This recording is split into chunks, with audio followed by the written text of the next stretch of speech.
So hold on a second here, Simon. So I'm slightly confused now because I think we've talked about a remap, we've talked about these boxes, but I also heard you mention chip tuning. Yep. So what's the difference between the three?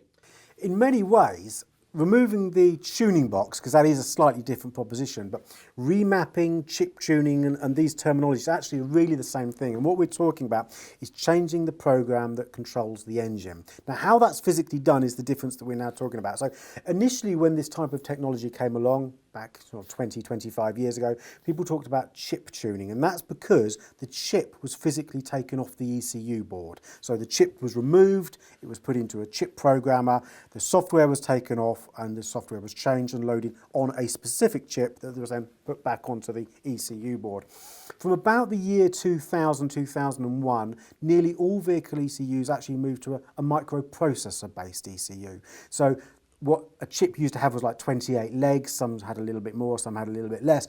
The microprocessors literally have hundreds of legs, and they're so small, human beings can't actually solder them. You can't remove them or put them back on if you want to. They're fitted on in a factory by a robot, and they're sealed for life. So the way that we tune these vehicles now, ideally, is directly through the OBD port of the vehicle. So you connect to the diagnostic port, you suck off the software from the ECU, you're not actually removing the software is still on the ECU, you're taking a copy.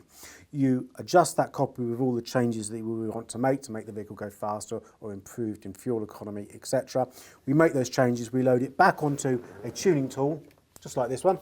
So the software goes back onto this plugs back into the ECU of the vehicle, and we load the new software onto the vehicle.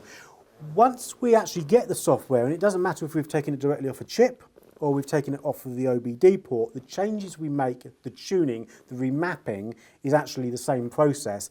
Really, the difference between chip tuning and remapping is the way of how you get the software off. So chip tuning is a bit defunct now. We actually still do it here. We're one of the few places in the UK that still will offer traditional chip tuning for older vehicles. But from the year 2000, most vehicles are ECU remapped or remapping. There's one slight addition to that. Some vehicles cannot be connected to through the OBD port, and for those vehicles we still do connect directly to the ECU, but we're no longer taking the chip off, we're actually soldering onto pins or connectors on the ECU, or ideally in some cases you can connect just to the pins on the outside of the ECU. It's nice, quick, very easy, very clean. So there's a couple of different communication methods depending on what car you've got and the age of the car, but predominantly chip tuning, remapping, same sort of thing in many ways.